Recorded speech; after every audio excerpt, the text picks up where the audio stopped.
পক্ষী মানব ইন্দোনেশিয়ান যুবক সুলাইমান। আচ্ছা বলুন তো, এরকম চমৎকার একটা পাখির গায়ের মধ্যে আপনি পানি মারছেন, আর সেই পাখিটা ডানা ঝাপটে ডানা উল্টে আপনাকে স্বাগতম জানাচ্ছে, আপনার সাথে খেলছে, এবং আপনি যে তাকে গোসল করাচ্ছেন, এই বিষয়টা সে এনজয় করছে। এটা কি আমাদের সাথে হতে পারে? উত্তর হচ্ছে কখনোই না। কিন্তু পক্ষী মানব সুলাইমানের সাথে হতে পারে। সে পাখিদের ভাষা জানে, কাকাতুয়া, ময়না, টিয়া, এমনকি কাক, মাছরাঙ্গা থেকে শুরু করে বিভিন্ন প্রজাতির পাখির জন্য সে ভিন্ন ভিন্ন মৌখিক শব্দ উচ্চারণ করে, আর পাখিগুলো দৌড়ে এসে তার হাতে বসে যায়। এ এক বিরল যোগ্যতা আল্লাহ তাআলা তাকে দান করেছেন। যুবক সুলাইমানের এই দক্ষতা যোগ্যতা দেখে নবী হযরত সুলাইমান আলাইহিস সালামের কথাও মনে পড়ে যায়। যদিও তিনি আল্লাহ প্রদত্ত বিশেষ জ্ঞানে জ্ঞানী ছিলেন, পৃথিবীর সকল জীব জন্তু এমনকি জিনজাতিরাও পর্যন্ত তার অনুগত ছিল, কিন্তু বর্তমান জামানায় এসে এভাবে পক্ষীকুলকে নিজের বিশেষ ভাষা বা শব্দ ব্যবহার করে আয়ত্তে রাখা, বশ মানানো, এটা এক নজিরবিহীন ঘটনা।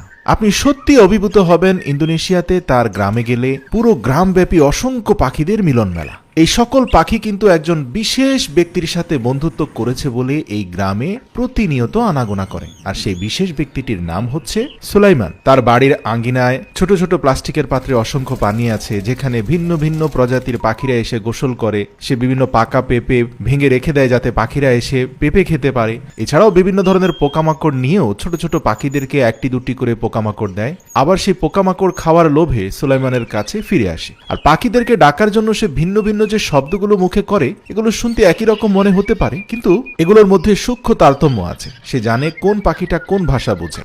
দেখবেন যে সে ইন্দোনেশিয়ান ভাষায় কিভাবে পাখিদেরকে আকৃষ্ট করতে হয়, কি ধরনের শব্দ কোন পাখি পছন্দ করে, এই বিষয়ে মানুষকে পরামর্শ দিচ্ছে। সে প্রায় তার ভিডিওতে বলে থাকে যে সে এ পর্যন্ত বেশ কিছু মানুষকে পাখিদের ভাষা শিখিয়েছে, যারা এখন কম বেশি পাখিদেরকে আকৃষ্ট করতে পারছে। সবচেয়ে ইন্টারেস্টিং লাগে যে সে হাত উঠানো মাত্রই তার বিশেষ কিছু পোষা পাখি আছে, ময়না, টিয়া, এরা দৌড়ে এসে তার হাতের উপরে বসে যায়, এবং সেখানে থাকা মাংসের টুকরো বা বিভিন্ন ধরনের খাবার তারা খেয়ে আবার চলে যায়। এমনকি তার কিছু পাখি আছে যারা অন্তত 1 থেকে 2 কিলোমিটার দূরেও তার সিগন্যাল বুঝতে পারে, সেখান থেকে উড়ে এসে তাকে সাহায্য করে। কিছু ছোট পাখি আছে, এরা তার পোষা নয়, এরা অতিথি, কিন্তু তার পোষা পাখিরা সেই অতিথি পাখিদেরকে সুলাইমানের ব্যাপারে অভয় দান করে বলেই এই নতুন পাখিগুলো দূর দূরান্ত থেকে এসে সুলাইমানের সেবা গ্রহণ করে, কারণ পাখিরা একজন আরেকজনের ভাষা বুঝে। দেখবেন কিছু কিছু পাখি এসে বিচিত্র ধরনের খেলায় মেতে ওঠে সুলাইমানের সাথে। এই যে চড়ুইটাকে দেখতে পাচ্ছেন, সে চিত হয়ে শুয়ে গেছে, সে কিন্তু অসুস্থ কোনো পাখি নয়, সে মূলত সুলাইমানের সাথে খেলছে।